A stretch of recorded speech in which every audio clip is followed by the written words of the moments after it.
So the court case I'm going to be going over today is Roe v. Wade, which was a decision was made in 1973 by the Supreme Court. And I am Aaron Bailey. So a little bit about the background of this case is that it was finally, there was a decision made on January 22nd in 1973, in a 7-2 decision. The Supreme Court ruled that the legislation for a woman to terminate her pregnancy under the 14th Amendment. And the 14th Amendment basically addresses issues such as the rights of citizens, equal protection under the law, due processes, and the requirements of the states. So, Norma McCorvey, also known as Jane Roe, filed the case against Henry Wade, who was the district attorney in Dallas County in Texas. This happened in 1971. Norma was pregnant and wanted to terminate her pregnancy, but was not able to in Texas because of abortion being illegal by Henry Wade. And the central question of this case was basically, does the Constitution embrace a woman's right to terminate her pregnancy by abortion?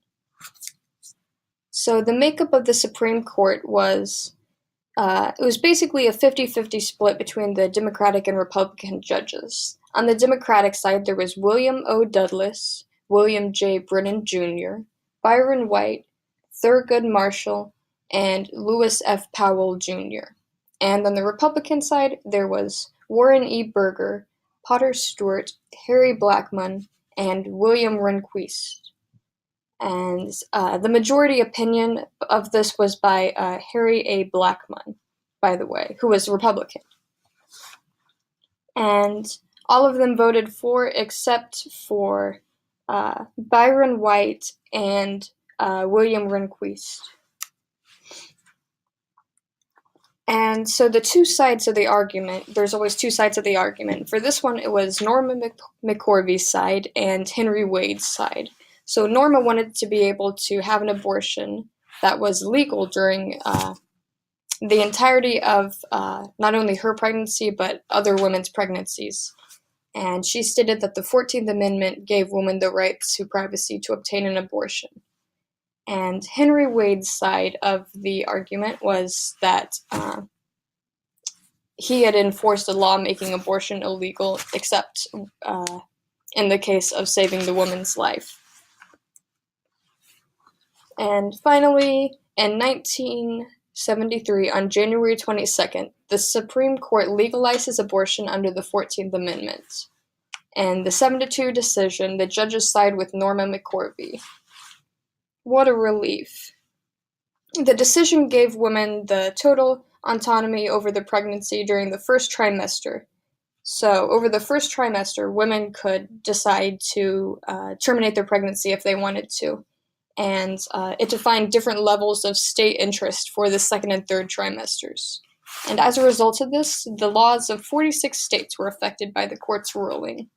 And the impact of this was that the ruling allowed women to be able to have legal abortions during their entire pregnancy. And before the ruling, 17% of deaths relating to childbirth were from the result of illegal, unsafe abortions. And today, less than 1% of women having legal abortions are hospitalized, which is a crazy difference. And I fully believe that they got this right. It's crazy that just in 1973, that's when they finally decided to make this legal. And women have the rights to their bodies, and no lawmakers with absolutely no medical background should be able to take that away from them, especially with the fact that all the lawmakers on this court case were all male, and I think that basically goes to show, most of the majority of lawmakers who make these decisions happen to be male, and it just doesn't seem right to me that they should be the ones making the decisions for women's bodies when they don't have any medical background and they're not the ones carrying the child as well. And women who want to terminate their pregnancy will, whether or not it's legal. And so if abortion is illegal, women are still going to terminate their pregnancy. And with abortion being legal, it guarantees the safety of women. Because without that, lots of women lose their lives, and if they didn't lose their lives, they damaged themselves, which is horrible. So, thank you for listening, and I hope you have a lovely day.